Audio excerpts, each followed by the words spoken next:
Shrockstar.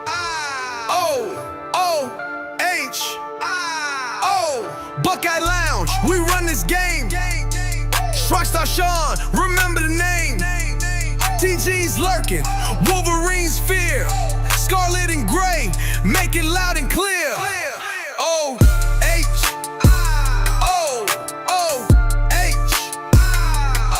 TG and Sean, bringing that smoke.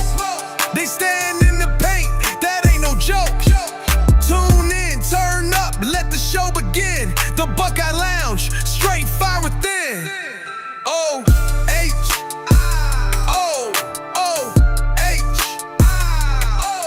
Buckeye Lounge, we run this game. Shrockstar Sean, remember the name. TG's lurking, Wolverine's fear. Scarlet and gray, make it loud and clear.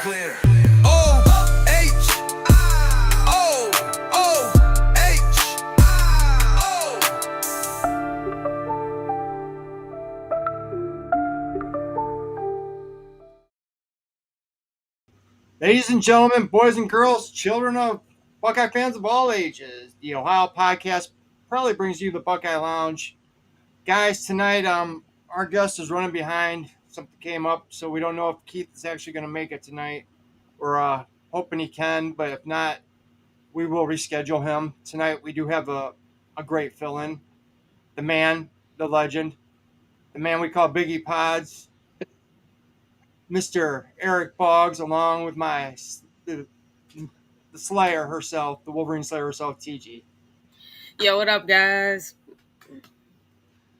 Hello. Sorry, guys. I'm not the exciting guest you all wanted, but here he is. Shut up. We got him. We got him. Yeah, I'm gonna put him on the screen pretty soon, yo. I'll see y'all later. All right, cool. See you later.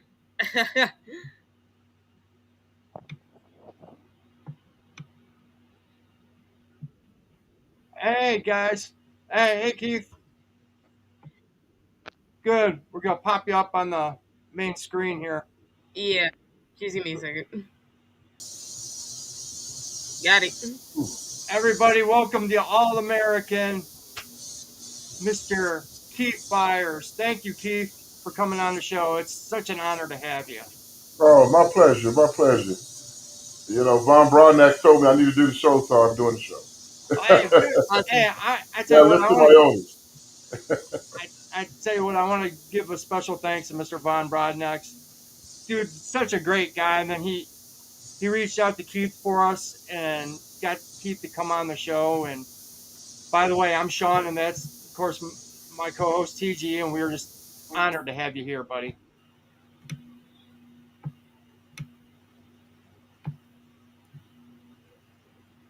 For me.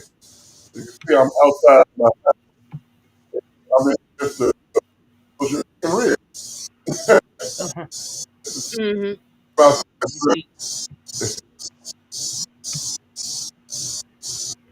Now, Keith, we're having some problems with your audio. Oh, okay. I'm mute. Can you hear it? More like it's creating a sound. You got your speakers on, maybe? My outside is like cricket. Yeah. Is that sound? So I need to go inside now. Okay, we'll give it 5 minutes or so if you got to go inside. That's no problem. Yeah, we give it like 5 minutes. You going to go inside? Yeah, if you could. Yeah, if you can. Okay.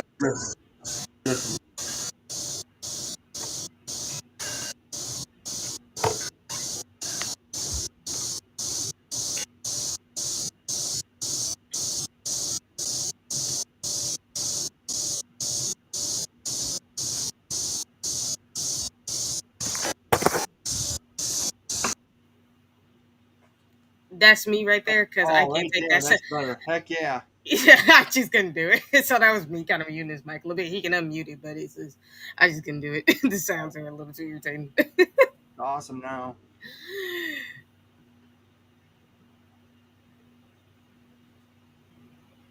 Okay. You're muted. You muted. There you go. about All right, we can hear you now.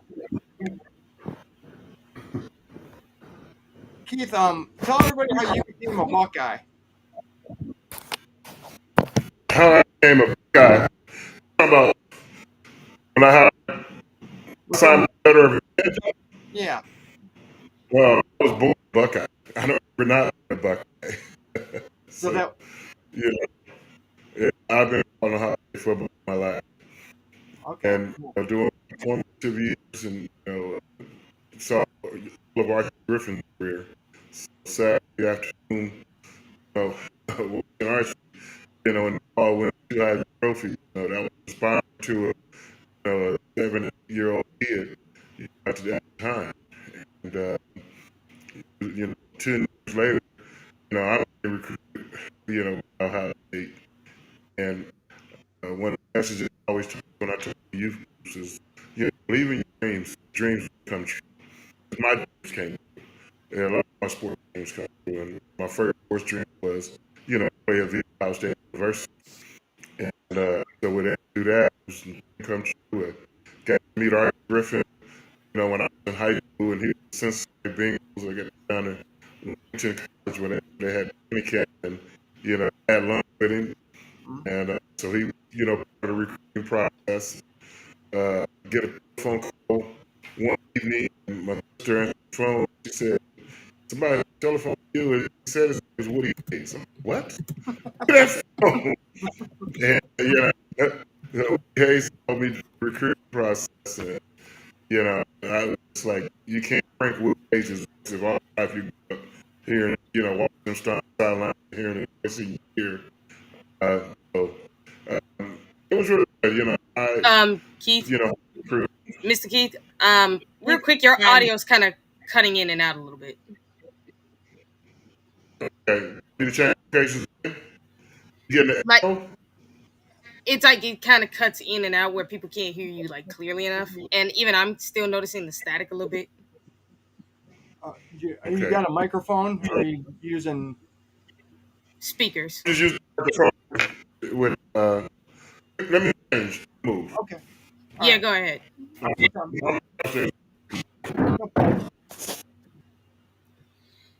Yeah, because I noticed it too. I had to remember it because I'm like, okay, I'm trying to see if the sound is getting any better or what, but I couldn't tell.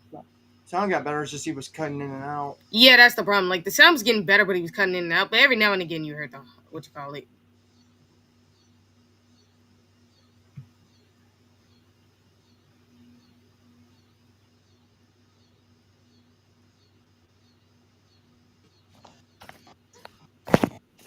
You need to turn that light off.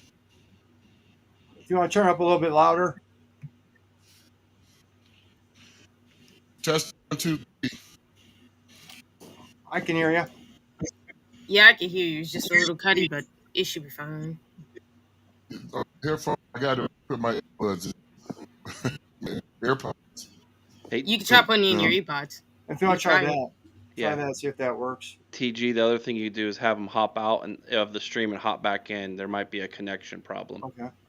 Yeah, that could also work. Like if it doesn't feel like it gets any better, just hop out and then come back in. Let me out. Can The sound is You need the sound is better. You're still kind of cutting a little in and out. Can you try hopping out then hopping back in? Maybe the connection's bad. That's what our producer suggested. Yeah, and if that don't work, put in the earbuds.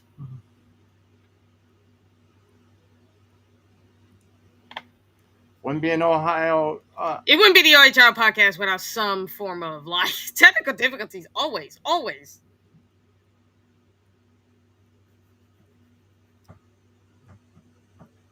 I don't know what be happening. Dude, oh Now the god. Stallions hacking our system to mess up our podcast. Yeah, that's what it looks like. Not just kind of Matt Weiss. It looks like he might be hacking our stuff. That is crazy. But it wouldn't be the OHIO podcast. It just wouldn't be without the glitches. But again, we could touch on a little bit of news because I mean at the end of it, when Keith comes back in, but at the end of the day, oh here he is.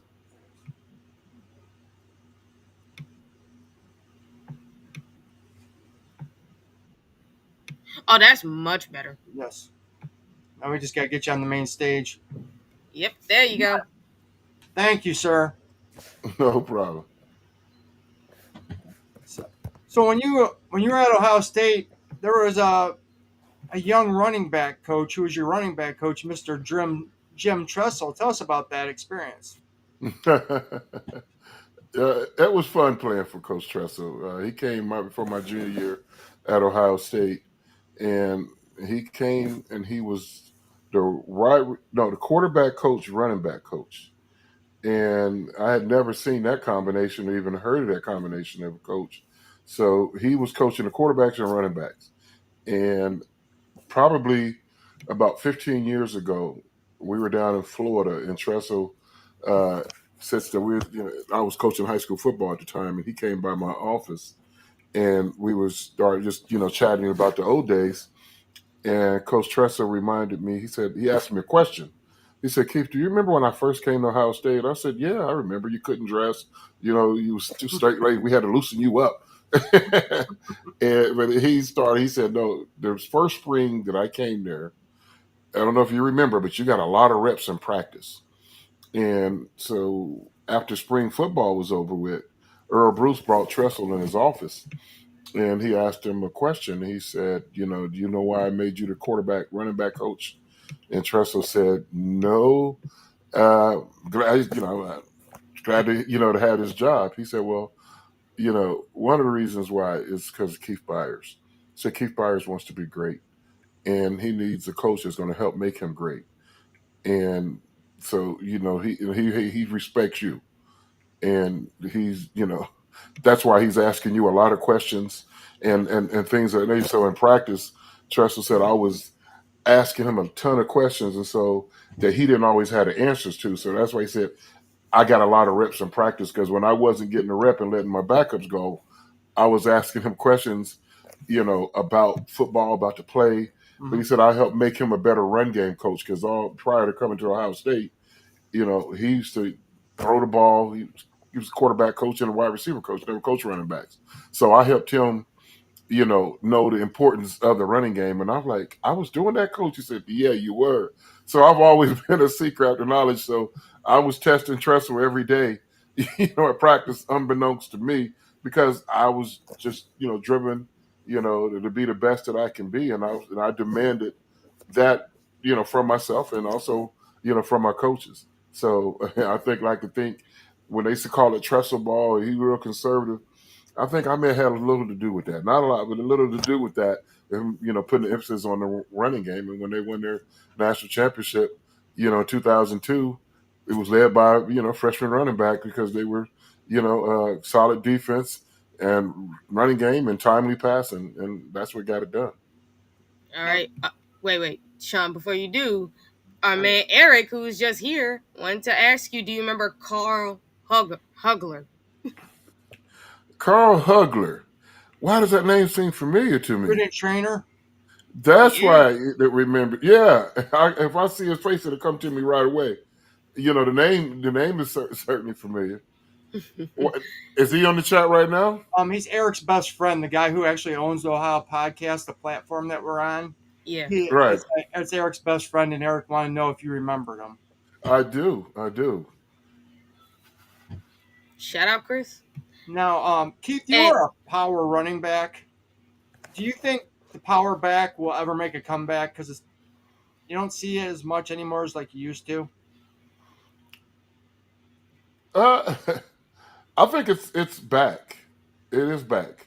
I don't. You look at Derrick Henry, Saquon Barkley, Jushan Junkins, at Ohio, you just left Ohio State. And now we have C.J. Donaldson, and everybody's excited. We've seen him at West Virginia, but we want to see him in the scarlet and gray. And I was at practice Monday, and I think you'll see, that part of the running game, come back. When I was talking to the players, when I was in school, 3rd and 3 or 3rd and 3 or less, that was probably a 75% running down. In today's game, 3rd and 3 or less, it's probably a 10% or 15% running down. Teams, come out, passing. There's very, very few teams trust third down that they can run the ball and get the first down. But the Philadelphia Eagles won the Super Bowl, doing that, and the successful running teams this year are able to do that. When you look at um, um, Arizona State last year with Scatterboo, Yeah. they ran the ball in those type of situations, and so I think more and more of that, will be happening, as teams see what is successful. Even that team up north when they won the national championship, 2 years ago, it was from running the football. Yeah. Shout out to our man coverage podcast friends here on X watching us and the show. Shout out to those guys. Make sure you guys go follow them. And our friend Tyler wanted to ask you, Mr. Byars, who is on your Mount Rushmore at the running back position all time for Ohio State?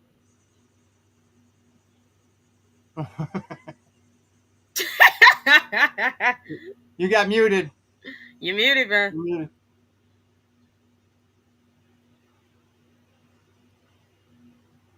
Still muted. Still muted. Yeah, your audio is kind of out right now. Way to go, Tyler. Yeah. I swear, it's always the technical difficulties. Hold on. No, for some reason we can't hear you. Hey, come out and come in again. You want to try coming out and coming in again? I'm sorry, Keith. Yeah, we're sorry, man. We don't know what it is when it comes down to it. It's like always something. We still can't hear you. Okay. Yeah, he's doing it. I find that so funny. It happens every single time. I swear, like our interviews, yeah, we have interruptions here and there. Not like this, bro. Oh, man.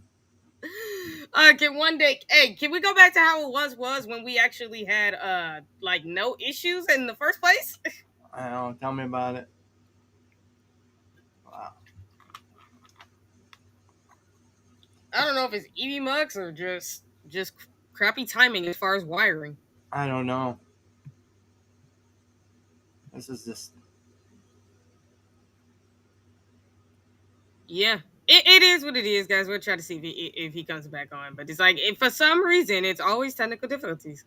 Except, like, Sean, at first it wasn't happening with you and me, and it was actually going very smooth. And then at some point, we started having these technical difficulties that are just so random. Vader just said, Tyler, you killed my hero, Tyler. Oh, my God. Bro. No. That is funny. I'm not gonna lie. Andre, I just watched that game today on YouTube, the Illinois game, the '84 Illinois game, when they were down 24-0, and Keith led the comeback, and Keith was running, and he ran out of his shoe. They still scored the touchdown. He still outran the guy with one shoe on. I mean, unbelievable. Oh, that's hilarious. I mean, 274 yards and 5 touchdowns in that game. And that game was also kind of famous that was kind of Chris Carter's coming out party, because Chris made some spectacular catches in that game and made some really big plays. And so did Mike Lanise, who's another great receiver that kind of gets forgotten about. But that '84 team was a really good team. They just had a couple. There he is. He's back in the house. See him back down there? Yeah, I see him. Give me a second. There you go.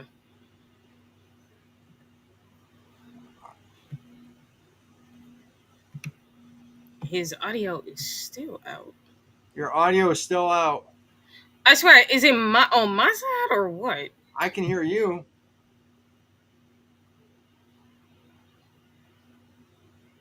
See if that works. Still don't have any audio.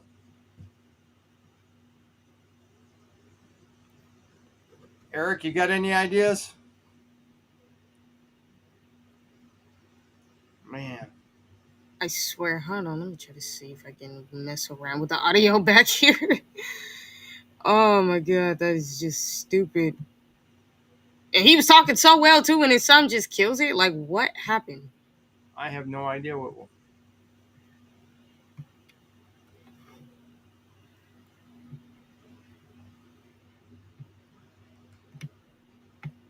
I do not understand this audio. I really don't.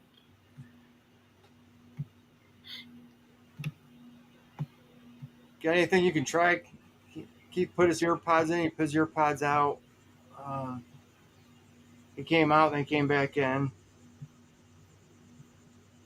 Eric, you got any ideas? Make sure his microphone isn't muted on your end.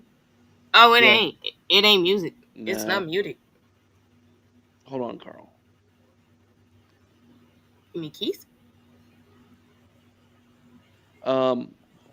Is he using his phone? Are you using your phone? No, he's using. Are you using your phone or your computer? Computer. Okay. Computer. All right. Okay. So something happened with the microphone on his computer side, so he'll have to check his settings. Yeah. Is what happened there. I'm sorry, guys. You can check your settings on your and something might have happened on your microphone. Yeah. Check your settings just to make sure. In the meantime, we're trying to see. I hate it when that happens, when technical difficulties just happen.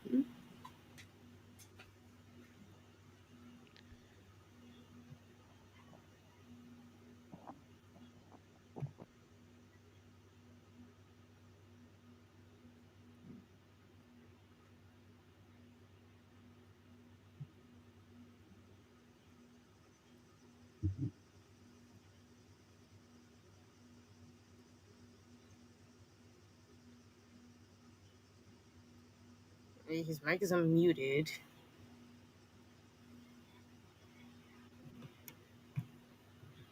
I say I don't know. I have no clue. Okay. I think what he could do is go to, when he goes to his computer settings, it should be somewhere at the bottom where he can access his audio sound output, like for speakers, headphones, and even the sound and the volume as well. I don't know. There you Oh, go. there you go. There you Thank go. you. There you go. You found it. You found it. I did. Okay. Yeah. Yep. Okay. I guess I'm back. You're back.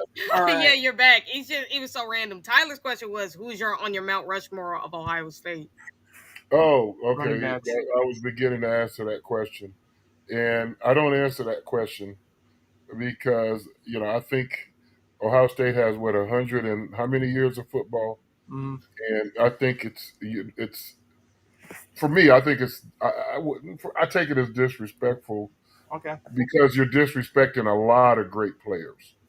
And if it's you can't answer, that's too much of a hypothetical. We're not all 18 to 22 years old at the time of the question. And if that was to be the case, it would all bear out. I think I don't even know. I don't even begin to start to answer that question because my mind, I can't process it. Me and Archie Griffin had this discussion about 2 years ago, and it's just too many great players. You know, it's almost similar to been to the military. If you've been in the war, you know who's just been a pencil pusher, and you know who's been in the grunts. Been in Mm, the and they have that what they call a 1,000-yard stare. They have the look about them. So us as players, we know who can, who has that look amongst ourselves. So we don't even have to come in there and say it. And so I don't think that player. I don't think that question is for a player or a former player to answer. gotcha.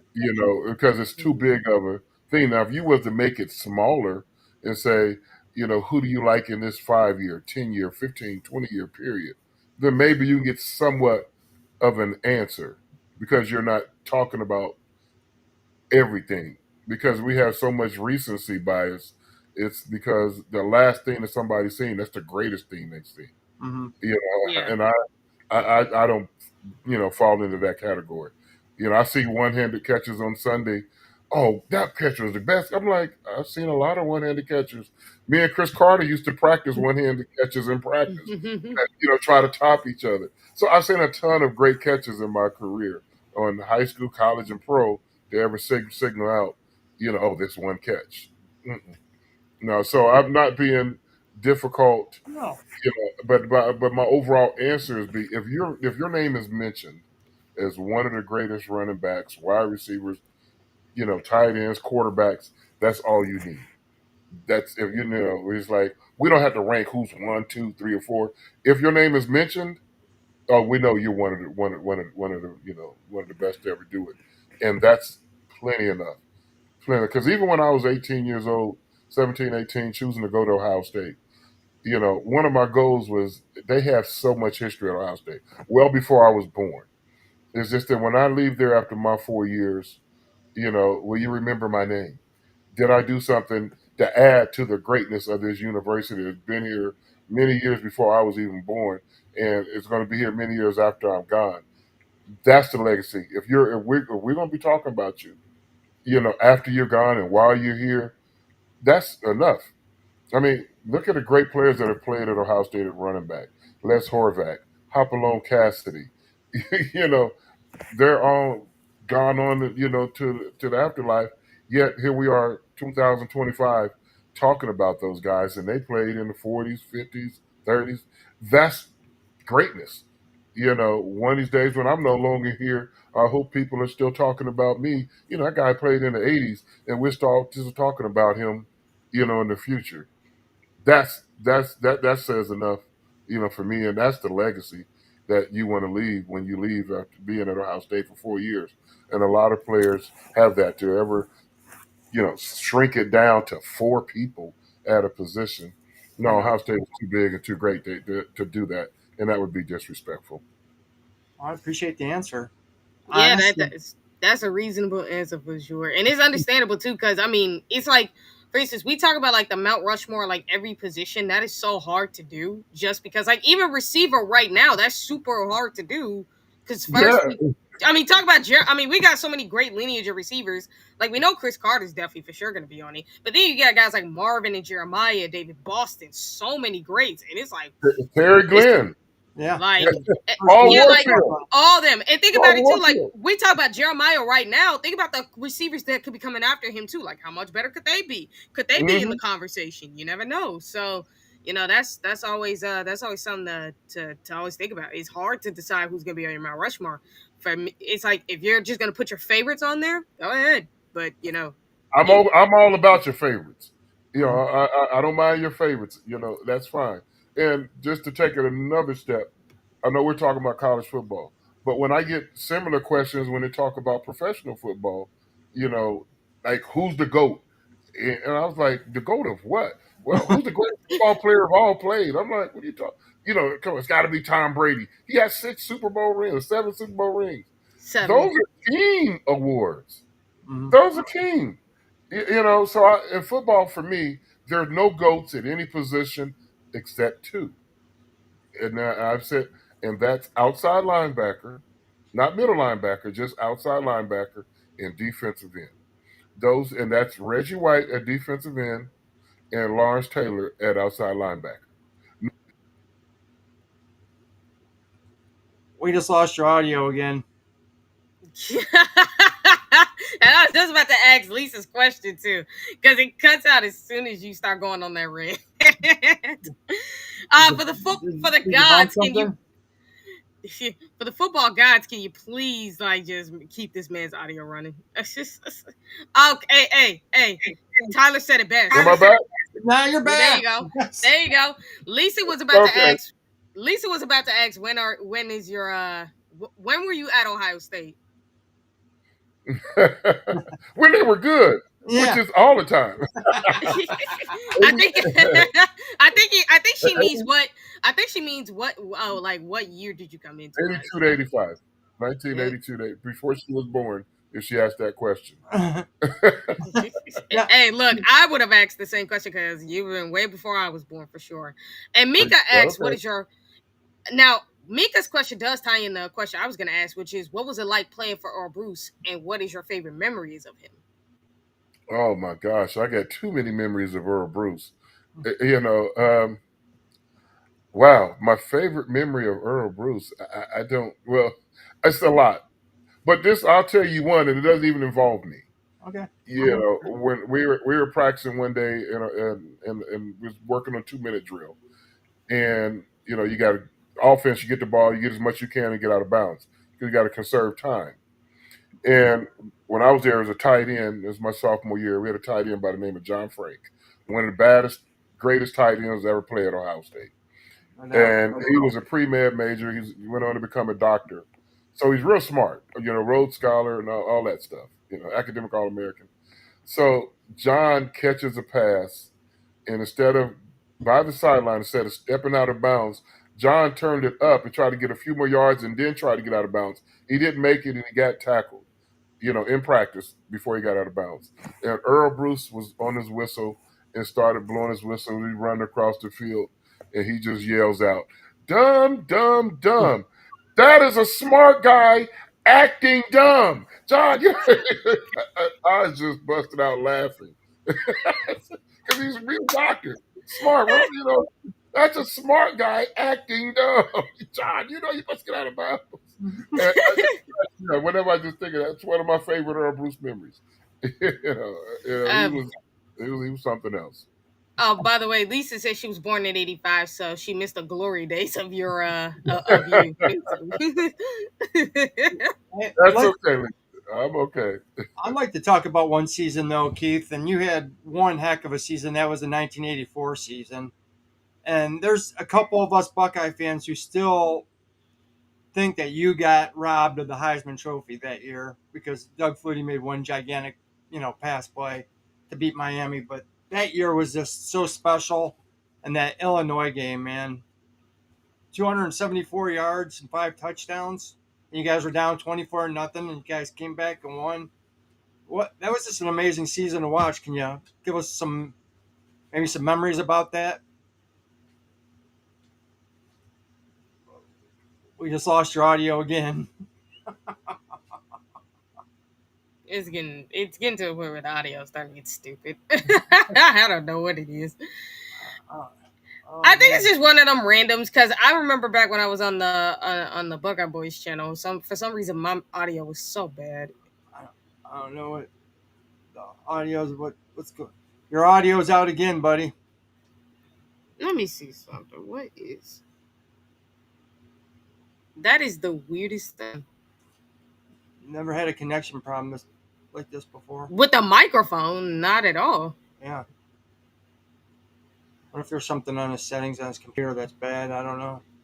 I have no idea. It's always one of those. Carl Hugler is in the chat now. Yeah, he is now. We can hear you now. There you go. Finally, God dang it. Oh, here. Hey, Tyler just said it. Connor Stallion's at it again. If this is Carl Hugler is in the chat now. You want me to tell you hi? Hey, Carl. Yep, there he is. Great seeing you, get my Carl. ankle straight for this interview. hopefully we can avoid it, but who knows? Maybe Connor Steins and Matt Weiss might have other days and other plans for all you know. Vader wanted to know about the no shoe run. Oh my, that play will outlive me, and that is a good thing. But I plan on being around a long time. You know, that was one of the plays that somebody told me that's a point of demarcation in Ohio State history. Do you remember when that happened, or do you not remember when it happened? I didn't feel it. It just my shoe. It was a play that Mike Tomczak audible on. We was draw play, and I broke to the outside, and I saw daylight to the inside, and next thing I know, I felt my shoe slipping. So I just kicked it off and ran the last 40 plus yards with one shoe on, and it wasn't like I just went because whenever I play football, I always equate it to something I love to do, and turn to a kid all over again. And there's been times when in the neighborhood, with your friends, you race somebody barefooted or you had gym shoes on, it didn't matter. And I was in the middle of the game. If your shoe got lost, hey, I had to turn on it, find another gear and get to the end zone. And I still remember my mom, God rest her soul. She teased me after the game. She said, "I'm so glad you didn't embarrass me by having a hole in your sock." I said, you know it's a possibility, huh, Mom? Were you worried about someone stepping on your toes? She wasn't worried about that. She's like, "Don't embarrass me by having a hole in your sock." I got you, Mom. Were you worried when everybody come to celebrate with you that someone's gonna step on your foot because you could kind of see you put your foot up so no one. Yeah, it was. I got a big. I got a big foot. Size 15. So it's easy to step on my foot. Yeah, That but I was forever. I watched that play. All the time. Whenever somebody, you know, talks to me about it. It just brings it fresh memory in my head. And at the time, the horseshoe set 90,000 people. I think I have easily met about 200,000 people who told me they were there that day. well, A I'll lot tell of you people what. in the stadium that day. I'll tell you what. Our I wish I producer, was. his name is Vader, and he that was the first game his dad took him to. His mom's watching today, but Vader is a very special guy, and you're his hero. You're his favorite all-time Buckeye. He's he's our producer, and the guy cannot speak. He speaks through like a computer device because he has a respirator that he's on. But he is a big time Buckeye fan, and he wanted me to just let you know that he never forgot that game. And you're his hero, and his mom's watching tonight, so I want to say hi to Oh, his mom. thank you. Yeah. Yeah, how And you there doing, he Buck is. Vader? Yes, I did hear the audio that Von brought next to me. So he's one of the reasons why I said yes. Oh, I appreciate it. Yeah. So Buck Yeah. Vader, thank you for being one of my biggest fans. I really, really appreciate it. He Yeah, said, "I'll never forget it. That game, he'll never forget." If you that's And that true. play. That's And true. that play. if Yeah. you look behind me, you see that behind me? What's hanging on my wall? Oh yeah, I Yeah. love that jersey. And I also got one of these too. That's autographed with the end of Philly. Oh my, yes, yes, my Eagle days, national champion and the Super Bowl champion the same year. Wow. There's one play I want to ask you about your pro career, and I tell you what, everybody needs to go Google this if you've never seen it. But how in the heck did Pepper Johnson get up after you put that block on him?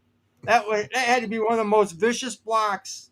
I mean, if you hit your friend that hard, what would you have done to somebody that you didn't I just wish it was Lawrence Taylor. like? I only hit Pepper 96, 97%. I held back just a little bit because, the backstory between that hit, me and Pepper are brothers. We just have Mhm. different parents. That's it. And so when we were at Ohio State, we never hit each other in practice or nothing. And it used to, piss off Earl Bruce, the offensive coaches, the defensive coaches, because they were like, "Keith, you're running over you're destroying all our linebackers. Yeah, you get to Pepper, you act like you can't run into him. Pepper, you beat up all our running backs, but Keith, you won't hit him." We just we would just stop and just start laughing, and the coaches would get pissed off and go to screaming. I'm like, I'm not going to hit him. It's my brother. We can't hit each Of other. We course. can't Of tackle course. each other. And so when I get drafted into the NFL, we get drafted the same year. Earl Bruce and a lot of the coaches on the staff was like, finally, we're going to see what's going on between you guys. Like, what, man? Aren't you happy we got drafted? No, we want to see y'all hit each other. Twice a year. So me and Pepper, we always had a pact that we're going to talk all the time the week of the game and the day of the game. We're going to meet at the 50-yard line before the game, hug at each other, tell them play your guts out because this is not college. This is pro. You got to do a job. You got a job to do. I got a job to do. And we don't talk during the game because if during the game, we just going to turn back into little kids, start laughing and joking. We can't do it. We got to be professional. So we never talk during the game. And then after the game, we're going to go to dinner. Whether home or away, I'm going to stay overnight in New York and go to dinner with him, or he's going to stay overnight in Philadelphia and get back in the morning and have dinner with me. So all that was leading up into that game. Pepper hit me and caused the fumble in the first quarter of that game and led to points for the Giants. Nobody talks about that. He hit me harder than I'm not a fumbler, but he caused the fumble. So I get back. And so I was, able to, not necessarily get him back per se, but I had a job to do. Hmm. and I had to, go through and, I saw it was Pepper. Like I said, if it was Lawrence Taylor, I'd have found a little bit more. So I did pull up a teeny weeny bit on that hit. And it was voted the best block in Philadelphia history. Every, everybody, go. If you've never seen it, go Google it after the show. Pepper Johnson, Keith Byars. Keith Byars' block on Pepper Johnson. It is spectacular. That's back when football, you had to be a real. I mean, you got to be a man to play it this time. But back then, there was a different level in the NFL, and you guys were true I'll be gladiators. getting a letter from the commissioner now, and my pockets be a little bit lighter. Yeah, That happened in might today's. even got kicked out of the game Yeah, I too. may have been suspended for a game or two. Maybe, but hey, but Donald Hoffer, our newest, a new listener, a new man in the chat we've seen, wanted to ask, what do Buckeyes do with their helmet stickers? You know, the Leafs. Once y'all leave, do y'all keep them or do you Well, get at rid of the them? end of you get to keep it your senior year, but all the other years prior to that, they take them off and you start fresh. They Yeah, I think that's what he means. Is like after you guys leave Ohio State, like, do y'all keep them? yeah yeah you keep them. Well, so I have a helmet somewhere around here. Yeah, I just moved, so yeah. But those are um, great keepsakes. You had to at least get some Buckeye leaves on the other side of your helmet. If you're only on one side, you got some work to do. Yeah. Our another new listener, and I can't even say his freaking YouTube name, but he wants to say, what do you think of Urban and Coach Day going 109 in the Big Ten, basically? He's talking like their overall record, essentially. I'm okay with it. I would add to it. That's what they were brought here to do, to win and win often. And Urban had his time. He had a great time while he was at Ohio State. We love Urban. I'm going to go out to Las Vegas to see him get inducted into the College Football Hall of Fame in December. So Nice. I'll be there for that.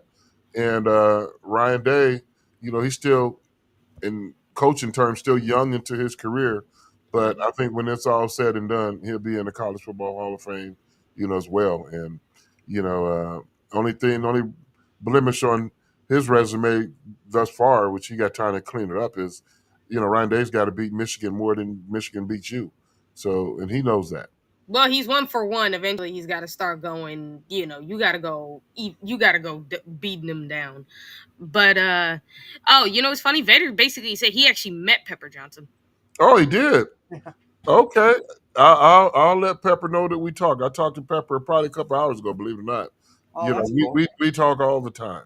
Like I said, we're truly brothers. We just don't have the same parents. There's, I like to ask you. You played for a lot of great coaches. I mean, you played for Buddy Ryan. You played for Bill Parcells, Don Shula. Who's probably the toughest coach that you had to play for? Buddy Ryan. But I'm trying to figure out. Can you go in a little more details? What do you mean by tough? I mean, just riding your ass, getting in your face. Just, I mean, toughest practice. Always, Well, we had the toughest practice under Buddy Ryan, but coach has never really bothered me too much because whenever I made a mistake, I didn't need nobody to jump on me. That you hollering on top of me, my mistake is going to make me shut down. I'm going to be harder on myself than you are. Just correct me, tell me what I did wrong, and then we can go from there. Because you can't coach everybody the same way. sure. You got the best coaches that got to be somewhat adaptive, without showing favorites. You don't show favorites, but you got to know how to reach a person. For me, I don't like to be cussed at personally. You could cuss at us as a team, but when you make it personally and call my name out and start MFing me and all that stuff, I shut down. Not shut down where I can't play anymore. I take that personal and I want to do something to you. Hmm. And I want to retaliate. Who are you talking to like that? Not no dog. Whoa. Yeah. But when you cussed out us corporally, I don't even hear that. And so the best ways to communicate with me is by using even tones and just talking to me like you would, you got some sense. When you go to yelling and screaming, you lose me because I don't talk to you that way.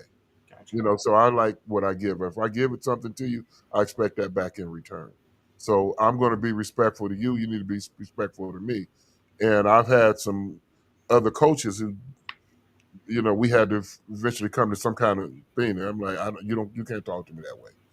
I just, Mm-hmm. it's just not going to fly. Yeah. And it's just dumb. Oh, that's actually pretty great story. I'm not gonna lie, but our friend Mika again, she wants to ask, what is your favorite part of being a Buckeye, and what do you miss most about playing? My favorite part about being a Buckeye, so much. I mean, once a Buckeye, always a Buckeye. We, have the best of everything. I mean, I just love everything that's associated with it, the tradition, the camaraderie, playing in the horseshoe. It's just so much that I love about being a Buckeye. What was the second part of the question? What do you miss What do you most? miss most about What do I? playing? What? Oh man, college. I missed playing in the Michigan game. I miss playing in that game. But to know you only have a finite amount of times you're going to get to play in that game, Mm-hmm. and uh, if I could play in it 20 times, I would. But I know the most I'm going to get a chance to play in is 4 times. And I won 2 games and I lost 2 games. And I lost my senior year against them, a game I should not have even played. I had a broken foot. But it was way more important to me to play in that Michigan game. My last time, I'm like, I can't live with myself the rest of my life knowing, my foot was broke and I didn't even try to play in a Michigan game. It's like there's no way I'm going to be able to say, even though my foot, I had a perfect excuse not to play. You got a pro career to think about. I don't, man, this is way more important than a pro career. I want to beat these dudes. I don't like them. My pro career will take care of that. What's important now is trying to beat, is beating this Michigan team. And I believe if I'd have been 100% healthy, I know we definitely would have won that game. I scored a touchdown on 1 foot. Imagine what I would have done on 2. Yeah, oh the man, you would have destroyed them. That Illinois game in '84. I mean, that team was the reigning Big Ten champion. There was also rumors that they weren't doing things on the up and up. That their recruiting was maybe they were sliding some It was payola. more than rumors. Yeah, but you guys were down. I mean, before you blinked, you guys were down 24-0. I mean, what were you guys just like? We know we can play with these guys. We just gotta get some momentum going, or what was the? Well, we knew we were better than them. They got away with one the previous year when we lost to Illinois my sophomore year. That was a game that I wish we had that one back. We went for it on 4th down and didn't give me the ball, and we called quarterback keeper, and then they went down and scored the game-winning touchdown. And still upset about that 40+ years later. But but going back to the 24-0 game, we were so fired up. It was homecoming at Ohio State that day too, so we were so fired up. And sometimes you pressing too hard because you want to beat your opponent, and you have just the total opposite effect. And we went down 24-0. Right before we was down 24-0, I think it was 17-0. I fumbled the football. Didn't know right off my thigh pad, and I'm sitting on the sideline watching Illinois score again. And what came to my mind was Murphy's Law. Anything that can happen will happen. Because that's just what happened. That's Murphy's Law, Keith. You just fumbled the ball and didn't even get hit. Calm down. There's no play in our playbook that's going to give us 25 points or 24 points to tie this game. How did we get down one play at a time? How are we going to get back in this game one play at a time? Who's going to make that play? It's going to be me. I'm not waiting for nobody else to make a play. So when I scored my first touchdown, I had a spinning play and got into the end zone, I remember running to the sideline with my teammates and, they had the cameras on me. And I remember looking into the camera, telling them, hey, we're coming back. We're coming back. And I believed it because then my teammates heard me say it. Yeah, it's 24/7. Next thing you know, then it just reverberated throughout the team. And as leadership believing that we could come back. If they could score 24 points in a little over a quarter, So can we. And there was a halftime score. It was 24-21. Now second half, it's a totally different ballgame. We didn't fold the tent and be like, oh, it's just not our day. It's not our day. We believed. And then, like I said, it was homecoming. Even more people that I can't send them home. You don't lose your homecoming. No Yeah. way. And so and one of our goals that year, our biggest goal was like, no matter what, we got to win the Big Ten and go to the Rose Bowl. And hey, we had to. That was our second loss. If we don't win that game, we already lost. To Purdue. Purdue.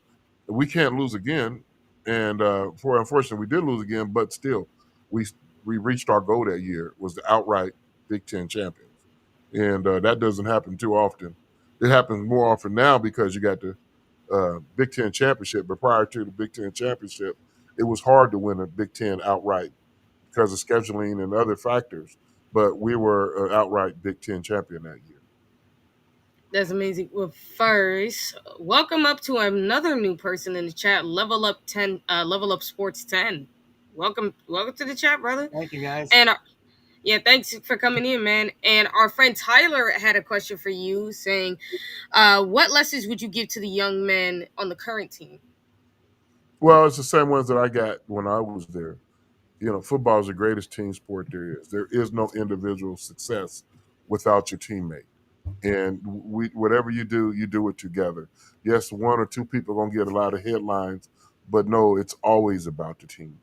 It's always about team. I use that message all the time, not just on football field, but in life. Don't ever be selfish. And I just never, it's always, you share, in a love with everyone. That's why when one person scores, we all scored. So take that. That is a great life lesson that I learned. Had it before I got to college. College just, brought it totally out of me. And I've always been a team first player. It's not about me, it's about us. And I remember the '84 season. My teammates said, Keith, one of my goals was to win 2 Heisman trophies. And they were like, we're going to get you that Heisman trophy this year. So my teammates had just as much impact on that year as I did, and so we were Big Ten champions. I wasn't a Big Ten champion. We were Big Ten champions. So it's always about us. And last year we won the national championship. We're not talking about Will Howard or Jeremiah Smith. We're talking about the team won the national championship. It's always about the team. Woody Hayes, had written a book, You Win with People. It's the same. You win with people. So it's about us. It's never about the individual.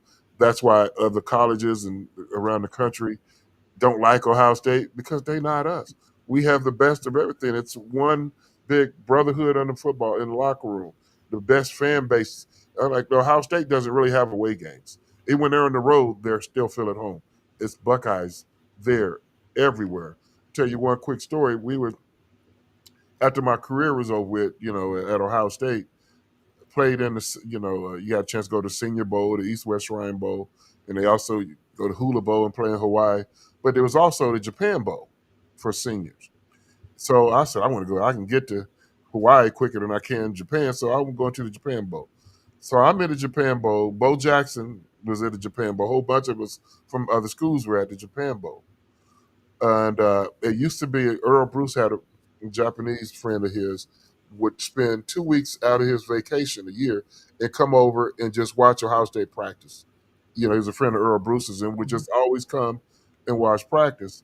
And he would say, if any guys decide to go to the Japan Bowl, I'm going to show you Tokyo, because I'm an Ohio State alumni, live in Tokyo, and I'm going to take care of you guys. Treat you, take you out to dinner and show you all around, a local person. And he did that. So we're at the Japan Bowl, and he came by, took us to dinner one night, and then we said we want to go see some sumo wrestlers. He said, well, there's no tournaments this week, but I could take you to watch them practice. Bo Jackson overheard us talk about going to see some sumo wrestlers. He like, y'all going where? Like, come on, man, you go with us. Or something that we missed practice. It's supposed to be at our Japan Bowl practice. We missed practice to go watch some sumo wrestlers. Mike White was the head coach of Illinois. And we get back to the hotel. He said, where were you guys at? hey, coach, I know we were supposed to be in practice, but we had to go see some sumo wrestlers. He's like, y'all should have told me I wanted to go. I would have canceled practice. Oh, I wanted to go. So he's in Bo Jackson. You don't have nobody from Auburn taking you around like these. Hey, Ohio State. Alumni. We're everywhere. And so other teams like, man, y'all got it like that. I'm like, yeah, that's why we go to Ohio State. You can't go nowhere without meeting Buckeyes. Buckeyes are everywhere, everywhere. So, Ohio State gets so much hate right now. For the simple fact that you have certain people like Sean and I were just talking about who don't believe we belong in the top 10, despite the fact we still have the team to compete for a national championship. But no, it's gonna be pure hatred. oh, no question, they don't hate us. I had to turn in my ballot. I have a ballot. I work with the Football Writers Association of America, so we only have 16, top 16. I put the Buckeyes 1.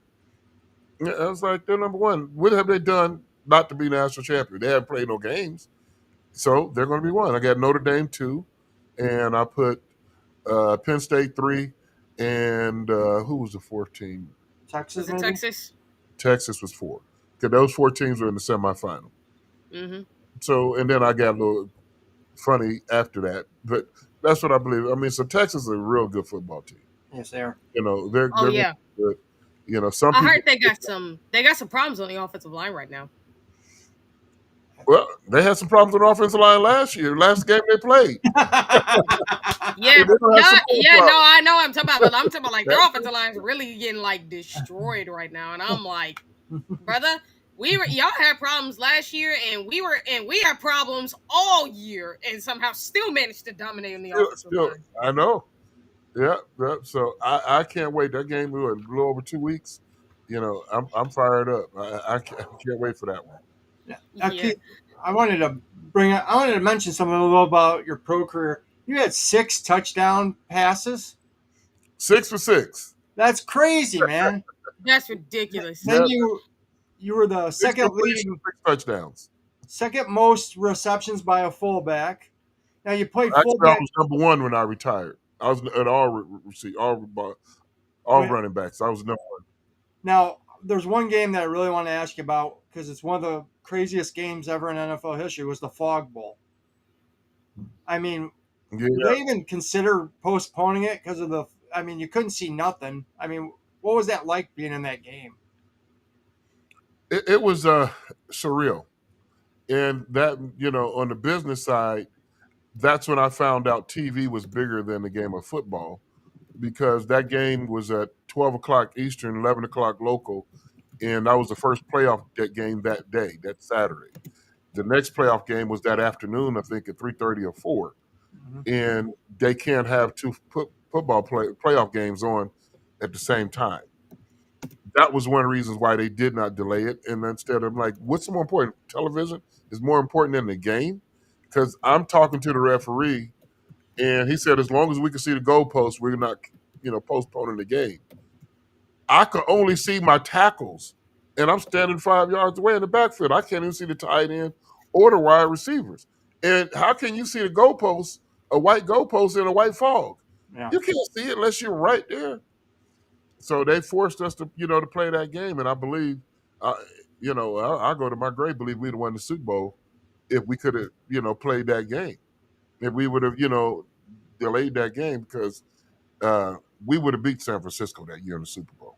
It'd been in San Francisco and the Bengals. We were rolling. we would have. What was it like playing with Reggie White? Did you ever have to block him in practice? No, not really. Reggie.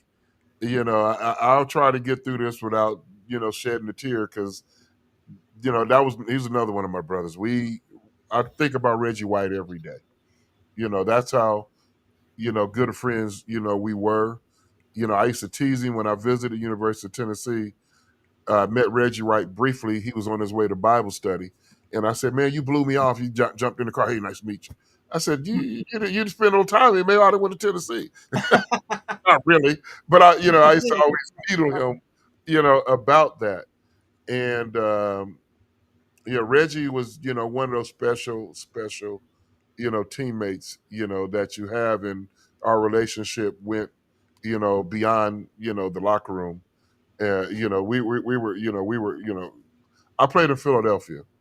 Nickname for Philadelphia, City of Brotherly Love. Yep. And a lot of our Eagles during my era, we were brothers, white, black, purple, blue. We were as one. And then last week at the NFL, at the Pro Football Hall of Fame, when Eric Allen got inducted, some of us old Eagles was there, and it was like we was in the locker room again from yesterday. We laughing and joking and loving on each other, just having a blast. I'll tell you one quick Reggie White story. Okay, cool. Reggie White used to love the WWF. He used to do the Hulk Hogan, the Macho Man, all the different wrestlers. And because he used to do those imitations, he would have to practice, not just imitations, their moves. And sometimes I was one of his rag dolls. He's going to practice on me. He's going to practice on another running back. Whether you wanted to play or not, if Reggie wanted to play, guess what? You're playing, whether you're in the mood or not. So, All right. we said, okay, we're gonna get Reggie back one day. So day before the game, it's Saturday morning. Reggie comes walking in the locker room, and me and this other running back by the name of Anthony Tony, we jump Reggie and we got him on the ground. And Reggie was like, "Get off me! I don't feel like playing." No, man, nobody asked if you need. They don't ask us if we feel like playing. So we got him. He had his garment bag because he had a suit in it, and it's getting all wrinkled. And we got him on the ground, and I'm in the best shape of my life. And Reggie, he started like, "Hey man, quit playing. All right, we're gonna play anyway. We got you down." And he didn't get mad, but he reversed us. Reggie got me in one arm, and my other teammate, Anthony Tony, on the ground. And I'm a grown man in the best shape of my life, and he's just holding me, and he starts laughing. I told you I wouldn't play. And I'm sitting there hitting on his arm, trying to get loose, and I can't get loose. He's holding me like a little kid. And I'm like, you don't know how strong you are, man. Dang. I was like, so we used to laugh like, man, we thought, we were grown men, and he's just sitting there treating us like a bunch of kids. He's just sitting there just holding me. I cannot, I know I was laughing, but I could not get loose. I'm like, this dude don't know. I'm glad he's on my team. Thank you for sharing that, man. That's awesome. I still think he's the greatest defensive end ever. The greatest defensive end of all time. Yes. Yeah. Okay, so our friend Buck Vader, and then I got two questions from Level 10 Sports. He says, what is your favorite individual accomplishment as a Buckeye? Oof. I don't know. Probably, I don't know.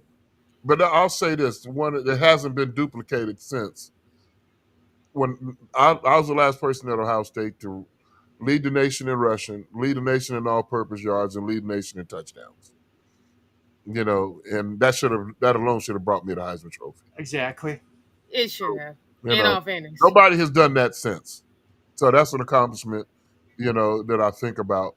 And I would like to see it duplicated maybe this year. I had other guys that, since I've been there, because, maybe it'll happen. I don't know. But it's hard for that to happen now with this version of the Buckeye football.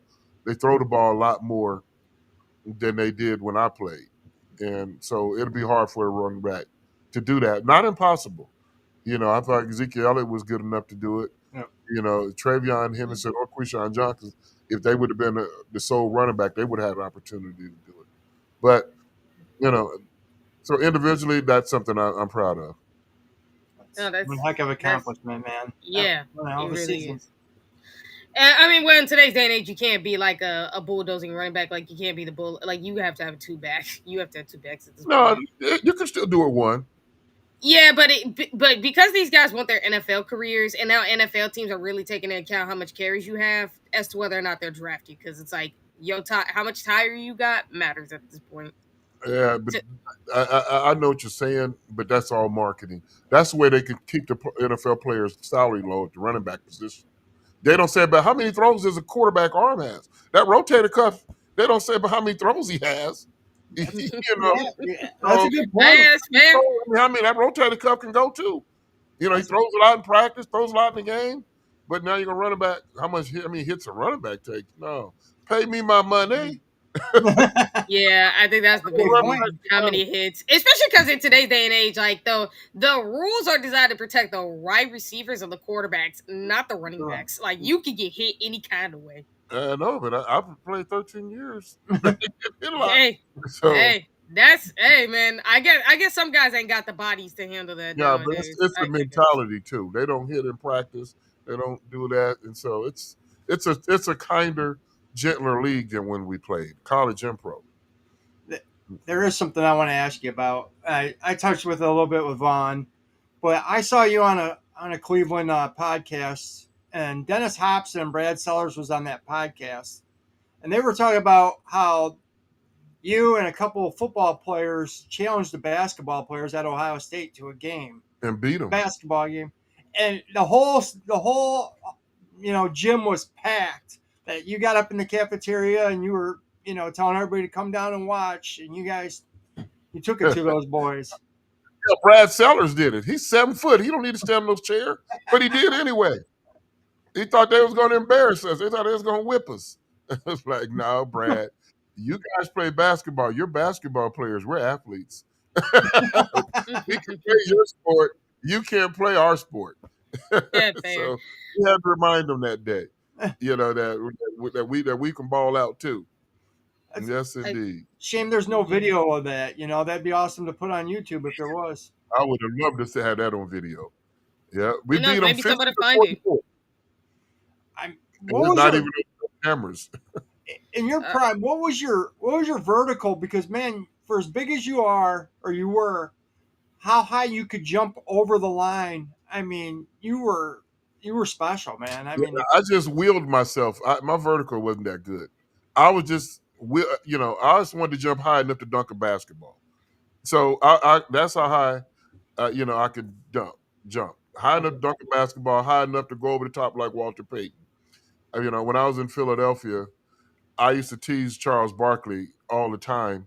And I said, Charles, I'm a better basketball player than you're a football player. And so when people ask me what kind of basketball player I was, I said I was Charles Barkley without the leaping ability. So I could go coast to coast with it, but I couldn't jump like Charles Barkley. But I have dunked the basketball in games before. I got some dunks on my resume. Nice. Didn't you win a couple state titles in basketball? I did. I went back-to-back state champions in my senior year in high school in basketball, and I was back-to-back state champion in track also. And I was also on the 4x1 relay team that won the state championship. So I think that's 5 state championships. 2 in basketball, 2 in track, and 1 in the relay and track. So, yeah, and I played baseball. All right. Ooh, man. Nothing you couldn't do. Yeah. Yeah. Well, at least it shows you play multiple sports. But our friend Level 10 Sports, I'm gonna tell both his questions at the same time, which is what is your thoughts on NIL and not forgetting to be a student athlete first, before being a student first before athlete. And then he also asks, what does this 2025 Ohio State team remind you of? Okay, let's take the second part question first.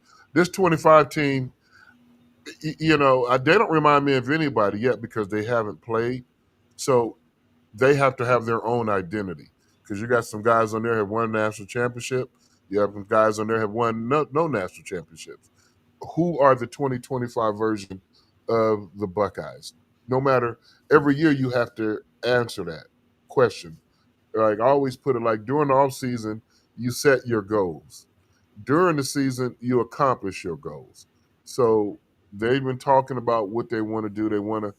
They said they're not necessarily repeating national championship. They want to go win this national championship. So I love that thought, that process. Last year did not going to help you this year, only for memories of what we did or what we're capable of doing. What is this team capable of doing? Well, it's a long road to the national championship, but it starts August 30th against Texas. Who did they open up with last year? I forgot already, but it didn't end at Michigan. It didn't end in Tennessee. It ended in Atlanta against Notre Dame. So Yeah. I already checked. The date for the national championship game is January 19th.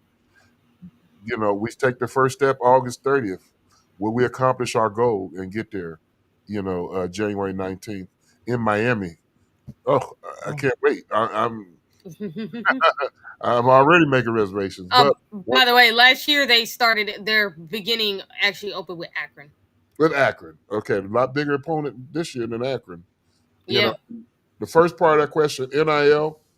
Mm-hmm. I love NIL. I wish it had happened 50 years ago when Archie Griffin was in school. Got where they had 10 years to get it right before I got. It is a great thing. It is way more positive things about NIL than negative. And it's they said don't forget to be a student. First, an athlete second. Well, I mean, this is 2025, and we're not. Things have changed. They've always been that way. But let's say this: you don't have to go to college to be successful. A lot of successful people didn't go to college, and nothing wrong with going to college. I promote it, I advocate it, but that's just one way, a way to be successful in life, not the only way. And I think that is bearing out more of these tech companies and things of that nature. It's just one of the ways to be successful. So you can do both. I mean, and so I'm all for NIL. You know, that's just one. That's one or two of revenue stream. For the player. How many revenue streams does the college have? Too many to count. And what's enough money? I don't know. I don't know. But whatever you can. This is why this is America, free enterprise. Yeah. Whatever you can negotiate, that's what you get. I mean, I don't know. Whenever I played 13 years in the National Football League, I was never paid what I believe I should have gotten. All I got paid was what I could negotiate. So it's negotiations, and so it's the time. I mean, the money that you make today, you probably make more money than your parents. And are they begrudging you for that?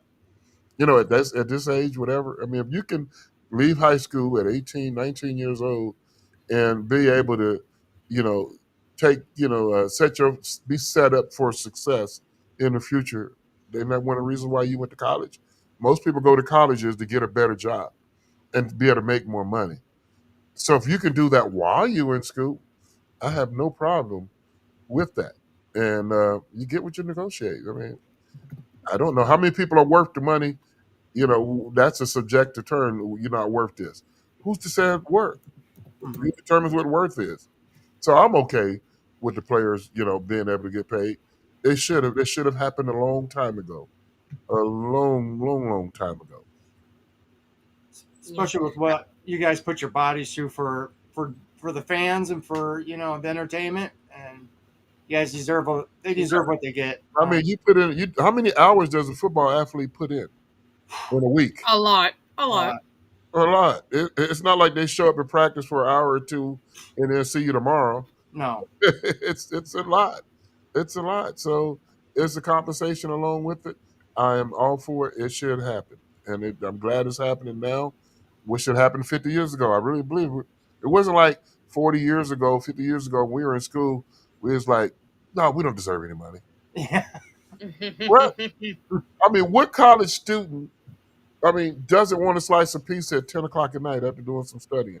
Because you're on scholarship. Yeah. I was on scholarship. My last meal was dinner time, which is about 6:30, 7 o'clock.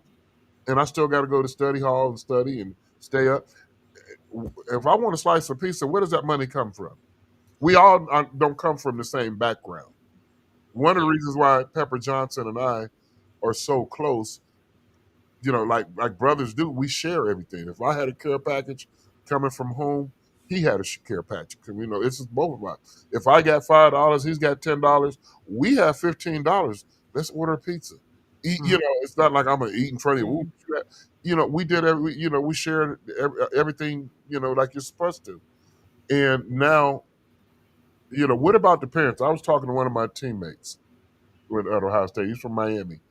I asked him, in 4 years at Ohio State, how many times did your parents come up there and see you play?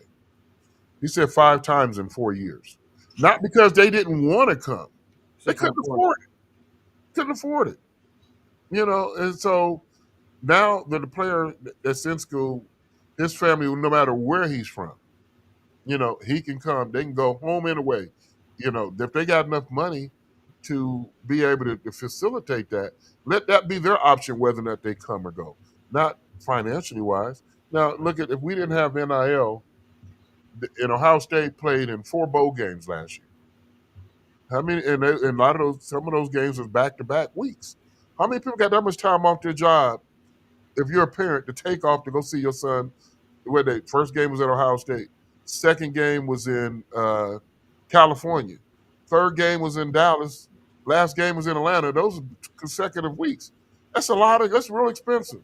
Yep. Where does the parent get that money from? Unless you're already well off. And how many people's parents are well off out of 85 kids on scholarship? So Yeah. I know for me personally, if I was on Ohio State's team this past year, how many games would my parents would have been able to come see me play? And especially once they got to those bowl games. 1, maybe 2 at most. I didn't come from that kind of financial background. And I'm not asking to be, so to feel sorry for me. It's just everybody's different. Yeah. If the kid is rich, it don't make it, he have to feel no kind of way. But it levels the playing field. A rich kid is already going to be rich. He comes from that kind of background. Not like he made his money in 7th and 8th grade, and by the high school he was a millionaire, so he didn't need the money. So I'm all for NIL. I am all for it. Does it have to be some kind of rules? Of course, there should be rules, but you can't limit about the money, how much money a player can negotiate and make. If somebody's willing to pay, that's where it's America. We don't live in Russia. He should be able to get that. Yep. And whatever he can negotiate, if somebody's willing to pay it, I'm all for it. All right. We're already at like an hour and 20. So, I know. I got some ribs that's my alarm telling me, yeah, your ribs. All right, Yeah. we'll let you go. Is there anything you would like to plug quick? You got a radio? Do you still do your radio show or? Yes, I do on ESPN radio here locally in Dayton, Ohio. 1410 WING AM is you can see me on Wednesdays at noon, and then once the football season starts in September, I move to Mondays, and so I do that. I talk high school football. I have a line of clothes. I don't have my shirt on the dash yet. InsideYourGolf.com. Okay. You can get a lot of golf here with my signature line on it. Nice. Well, maybe we can get you to come on during the season and talk some more football. We'll do this again. That was fun. Thanks fun. again. Thank Shout you. out to Buck Vader and all the people in Buckeye Land. Thank you. Yeah. We really appreciate it. I appreciate it. It really means a lot to us that you came on, man. No problem. No problem. You guys have a great day. You too. Thanks You again, too. Keith. Been a Bye-bye. pleasure. And I know that was fun for everybody. It's the longest we've been on since Intrinsic. Man, guys, we didn't think we were gonna get him. Then he comes on. What a soldier. He fought through the technical difficulties, and what a gentleman. One of my top five all time Buckeyes, and to get to have him on here, I know how much it meant to me, but really what it meant to Vader and to Vader's mom watching. Thank you. Your son's amazing, and he's an awesome dude. So you raised a good kid. Yeah. And for all you guys, make sure you check it out. Make sure you guys check out our interview with Steve Bellisari too. Like he did some great stuff. Like you guys got to make sure you check that out. And if you enjoyed it, we're probably gonna have some other guests come on at some point. So, hey, if you guys ever want to, drop some questions in the chat. We'll try to get to them as fast as we can. And I hope everybody enjoyed this, especially for how long this went. And guys, make sure you check out Vader and Mika's new video, The Force Report. It's got Mika on it too. Them guys, the two best, recruiting analysis people in the business, man. Those two are future stars. Mika's brilliant. Vader's brilliant. You get those two together with Eric making the video. I tell you, it was a masterpiece. Please check them out. Follow those guys. Give them some views. Let's get those views up and those likes up for those guys. Again, Vader, thank you for what you've done. We appreciate you. Eric and Chris, thanks for giving us the platform like usual. Mr. Byars and Mr. Von Brodnex, thank you so much for reaching out to Keith for us. Yeah, thanks, man. Until next time, TG, how do we end this? OH. IO, go Bucks! Go Bucks and Scum sucks. We out.